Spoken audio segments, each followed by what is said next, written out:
Hola hermanos, el día de hoy, 1 de julio del 2025, es martes de la 13ª semana del tiempo ordinario. Comienza el mes de julio. En mi pueblo le dicen los julios, no hay nada, no hay mayor producción. En Europa son vacaciones, en Estados Unidos también lo son, en buena parte del mundo pues son vacaciones y nada. Y fíjense, este mes no tiene ninguna solemnidad. Hemos tenido varias el mes pasado, no nos digamos mayo, bueno, igual. En junio tendremos, claro, en junio, en agosto tendremos por la Asunción, claro que sí, ya septiembre tendrá otras celebraciones, pero ya les digo, aquí habrá algunas cosas que vamos a celebrar, Nuestra Señora del Carmen, claro, sin duda, San Benito, ya, Santa María Magdalena, sí, hay algunas, pero ya les digo, pero propiamente solemnidades no hay. Entonces hay que atenerse a las consecuencias. Muy, muy tiempo ordinario este mes de julio. Bueno, ojalá que no haya nada extraordinario que nos obligue a cambiar pues la terminología. Y digo extraordinario en el sentido del mundo, porque este mundo nuestro está tan patas arriba que ya nadie sabe. Bueno, hoy voy a hablarles de un beato mártir polaco, sí, nacido, ya les digo, si ayer hablamos de otro polaco y a mí, bueno, no, porque era ucraniano, lo que pasa es que en ese momento era parte de Polonia, la ciudad donde él nació, pero ya les digo, no, complicado decir el nombre, se escribe Gostisicin, vaya usted a saber cómo se pronuncia, ¿no? En Polonia, el 25 de abril de 1885, su papá parece ser que era un maestro de estos rurales. Los maestros rurales son extraordinarios, ¿no? Imagínense todo el sacrificio que tienen que hacer. Aquí en mi país, a los maestros rurales hay que quitarse uno el sombrero porque realmente que son extraordinarios. Bueno, resulta ser que pues cuando ya termina sus estudios de educación media, decide ingresar al seminario, entonces ahí ingresa en el seminario en Nieszo, y es ordenado sacerdote el 30 de enero de 1910. Bueno, durante un tiempito estuvo como vicepárroco en varias parroquias, dos o tres, y luego ya es nombrado párroco en Vieganowo, y luego en 1925 de una otra parroquia en Serkov. Bueno, y miren, es decir, era un como junto a la actividad, llamemos propiamente pastoral, sacramental, la catequesis, para él era muy importante el tema de la catequesis, ¿no? Además, un gran desarrollo en el tema, un gran acompañamiento en el tema de la vida social. Y entonces, por ejemplo, era parte de una sociedad de ciencia, de amigos de la ciencia, y además participaba de la, ¿cómo le digamos? De una agrupación que se encargaba de cuidar del manejo de los fondos en los bancos, ahí en el pueblo donde él estaba. Llegó a ser decano, ahí en el decanato de su diócesis, y ya les digo, además él era el encargado de la supervisión de la catequesis en la diócesis. Bueno, el asunto es que comienza la guerra, ya saben, ¿no? 1 de septiembre de 1939, Hitler invade Polonia, las excusas son muertas de la risa, ¿no? Que habían matado por allá en un lugar y habían sido los mismos alemanes los que habían hecho eso. Está todo eso, evidentemente, hoy en día completamente probado, no que iba a meterse Polonia contra Alemania si no tenía capacidad para eso en ningún caso. Bueno, y ya les digo, los nazis lo trataron muy, muy mal. Cerraron el templo de Sarkov, bueno, ahí realmente fue una situación bastante dura. Él siguió celebrando la misa, ¿no? Pero la celebraba en secreto. Fue arrestado en octubre de 1941 y lo llevaron a Dachau. Ahí estuvo, pues imagínense ustedes, sufrió muchísimo. Pero dicen los que sí sobrevivieron al campo de exterminio que él se comportaba realmente como un sacerdote, con un sentido de caridad, atendiendo a los demás, y clandestinamente se mantuvo ejerciendo el ministerio, ¿no? Y ya les digo, y con un sentido de oración extraordinario. Realmente, como les digo, no lo mataron como tal, sino que muere de cansancio un 1 de julio de 1942. Lógico, el cansancio le venía de todos los maltratos que había recibido.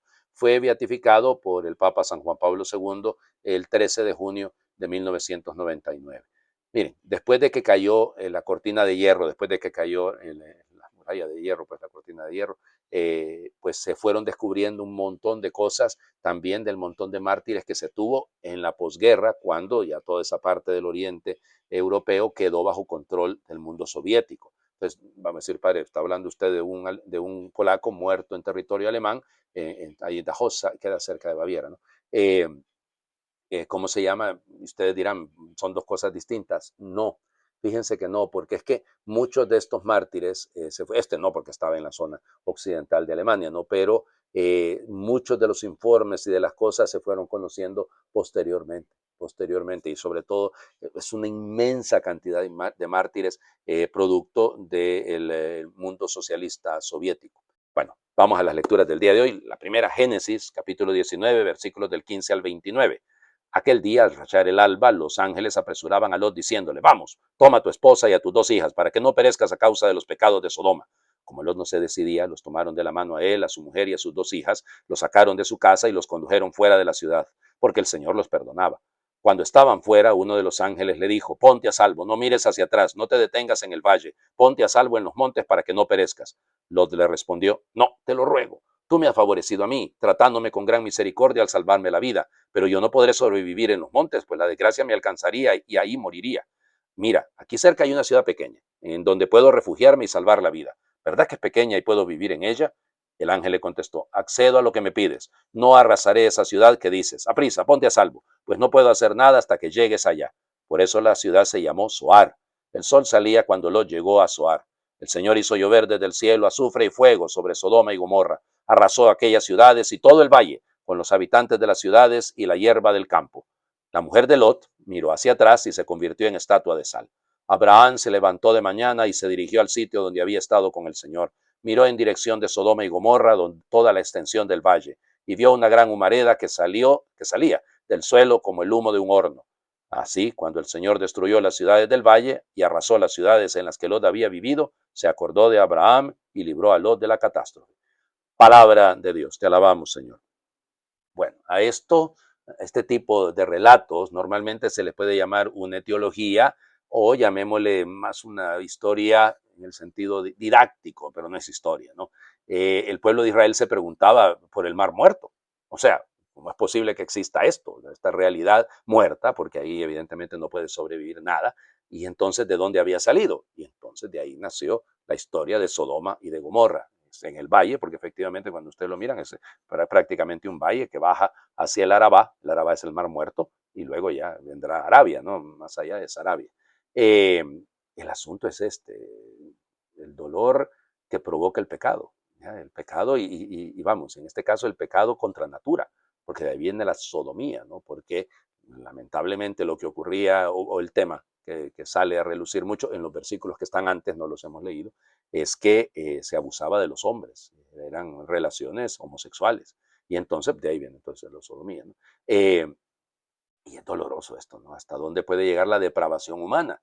En nuestro mundo hoy en día, cuidado, ¿no? Es una locura, ya se le quiere llamar género a 40.000 cosas que son tendencias de apetitos sexuales mal controlados, o peor aún, se quiere llamar relaciones a lo que no son relaciones, sino son el resultado de actos egoístas contra la natura. Pero bueno, igual yo no estoy aquí, y cuidado, estamos hablando del pecado, no estamos hablando de las personas.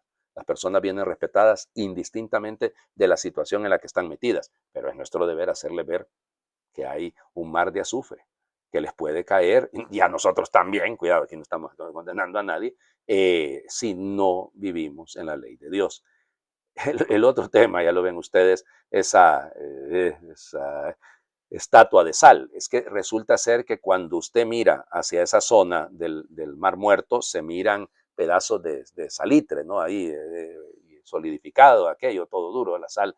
Y entonces ellos interpretaban, y como les digo, esa teología, aquí se trata de que son personas. Y entonces la mujer de Lot es un poco machista el asunto, evidentemente, la curiosidad de la mujer que voltea a ver hacia atrás. Vamos, insisto, es machista, no hay que negarlo. Y lo que viene después todavía es mucho más machista, la relación de Lot con las hijas. Eso todavía es una cosa más absurda aún. Pero, pero insisto, ¿no? Todo esto es etiología. No es que se trata de que efectivamente así pasó. Eso fue lo que ocurrió. No, no, no. Realmente hay toda una enseñanza, toda una especie de catequesis para hacernos ver, bueno, Dios intenta salvar. Aquí hay dos elementos, ¿no? Lot no había cometido faltas. ¿Okay? Lot no había cometido faltas. Y segundo es la intercesión de Abraham. Es gracias a Abraham que Lot y su familia pudieron haberse salvado. Que la señora haya actuado de manera incorrecta ya es otra situación, ¿no? Nosotros como que las advertencias no las queremos tomar, ¿no? El Señor nos está tomando de la mano, nos está muchas veces queriendo liberar de un peligro y nosotros, véngase de nuevo a caer en él. Hay que ser muy prudentes, ¿no? Vamos, el Evangelio, siempre estamos leyendo Mateo, ya lo saben que lo vamos a seguir leyendo hasta la semana 20. Mateo 8, versículos del 23 al 27. En aquel tiempo Jesús subió a una barca junto con sus discípulos. De pronto se levantó en el mar una tempestad tan fuerte que las olas cubrían la barca, pero él estaba dormido. Los discípulos lo despertaron diciéndole, Señor, sálvanos que perecemos. Él les respondió, ¿por qué tienen miedo, hombres de poca fe? Entonces se levantó, dio una orden terminante a los vientos y al mar, y sobrevino una gran calma. Y aquellos hombres maravillados decían, ¿quién es este, a quien hasta los vientos y el mar obedecen? Palabra del Señor. Gloria a ti, Señor Jesús. Bueno, conocemos muy bien estos relatos de la tempestad calmada, porque se acuerdan del famoso, ¿no?, relato que hemos leído del Evangelio de Marcos, que durante aquella Statio Crucis, ¿no?, el momento en el que vivíamos la pandemia, el encierro, y el Papa Francisco leyó este mismo relato, hizo una catequesis, hizo una lección divina sobre el Evangelio pero el paralelo en Marcos. Por eso siempre me recuerdo eso. Fueron unas palabras que nos llenaron a todos. Yo creo que eso fue uno de los días que más orgulloso me sentí no de hacer de iglesia, ¿no?, sino del Papa Francisco, de sus actitudes, o cuando le habló al Congreso de los Estados Unidos. Me acuerdo que esos fueron momentos así clave en la vida del Papa Francisco.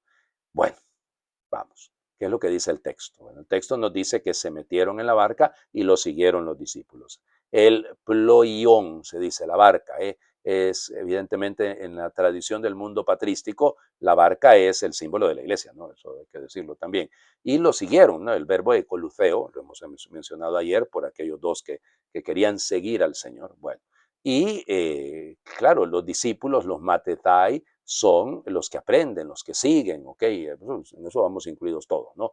Y la barca, como les digo, la barca de Pedro, es la barca de la iglesia, que debe ser conducida por Cristo. Bueno, aquí el tema es que, fíjense, y aquí la palabra es un poco seísmos mega, dice. Literalmente un seísmo es un terremoto. Si no, así se dice, no es un seísmo. Pero aquí evidentemente es una gran tempestad, es una sacudida violenta, ¿no? Y fíjense que también, si leemos la Biblia, en el Antiguo Testamento, sobre todo cuando hay una manifestación de Dios, tiembla. Piensen también en el libro de los Hechos de los Apóstoles, en el capítulo 2, cuando la venida del Espíritu Santo, ¿qué fue lo que pasó? Tembló el lugar. Bueno, entonces esta tempestad puede ser el preludio, llamémosle así, de la manifestación de Dios, del actuar de Dios. Y bueno, y están en el mar, y acuérdense que el Tálases se dice aquí, el mar para el mundo hebreo es el símbolo del mal.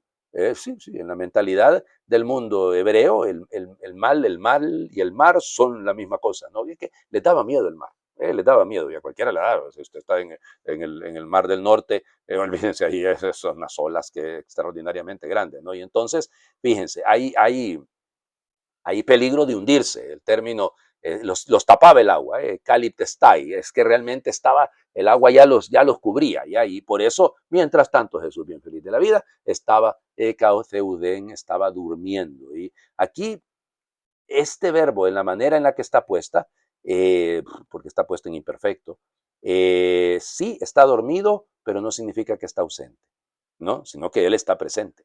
Lo que pasa es que ellos lo sienten ausente. Y por eso la fuerza, ¿no? Kirie, Señor, ¿ya? Sosón, sálvanos, sálvanos, ¿ya? Mira que Apolimeta, que estamos hundiéndonos, que estamos pereciendo. Estamos siendo, literalmente, la traducción podría hacerse, ¿no? Estamos siendo destruidos. Podría ser la traducción. Estamos siendo destruidos. Bueno, y la reacción de Jesús es fuerte, ¿no? Les dice cobardes, le dicen deiloi, les dice miedosos, faltos de confianza, oligopistoi, es decir, son hombres de una pisteia, poca, de una fe muy poca, de una pistis muy pequeña, ¿ya? Y entonces por eso, epetímesen, acuérdense, lo hemos hablado en alguna otra ocasión, es cuando el Señor expulsa a los demonios, epetimesos, ya, salte de ahí. Bueno, eso mismo, entonces reprende al mar. En los exorcismos Jesús utiliza esta expresión, galene megale, es decir, que haya una gran calma, vino una gran calma, y eso es lo que pasó. O sea, porque el mal, insisto, todo aquello que nos tapa, que nos cubre, que amenaza con hundirnos, pues es símbolo del mal, ¿no? La confianza. Y ellos se quedaron, Ezaumasan, es decir, se maravillaron, y se preguntaban cómo es que el mar y el viento obedecen. La obediencia de las criaturas, no de lo creado, la naturaleza que le responde al Señor. Entonces, ¿qué clase de persona es este? Potapos, se dice en griego, ¿no? Que, claro, miren, en el fondo, esto está manifestando quién es Jesús. Estamos conociendo a Jesús y lo van conociendo también en su capacidad de rechazar toda forma de mal, toda forma de mal. ¿Estamos en esta barca o nos hemos bajado ya ratos? O ya andamos buscando cualquier lanchita por ahí, cualquier cosita, cualquier tabla y le queremos llamar iglesia? Si en esa tabla no va Cristo, aunque usted lo suponga. Cuidado, aunque usted lo suponga porque así se lo venden, pero si Él no va ahí, si no están presentes sus sacramentos, si no está presente Él en su persona, realmente presente, valga la redundancia, entonces no es la barca de Pedro. Les invito a hacer oración. Señor, tanto si me respondes como si no, quiero seguir invocándote sin cesar, bajo las bóvedas de la asidua oración. Tanto si vienes como si no vienes, quiero seguir confiando en ti, sabiendo que entras en mi interior a poco que abre el corazón a ti y al hermano. Tanto si me hablas como si no, no permitas que me canse de invocarte. Aunque no me des la respuesta que espero, que no dude de que, de un modo u otro, discretamente te dirigirás a mí. En la oscuridad de mis oraciones más profundas, sé que estás cerca, aunque no te sienta. En medio de la danza de la vida, de la enfermedad y de la muerte, ayúdame a invocarte sin descanso, sin caer en la desconfianza por tu aparente silencio.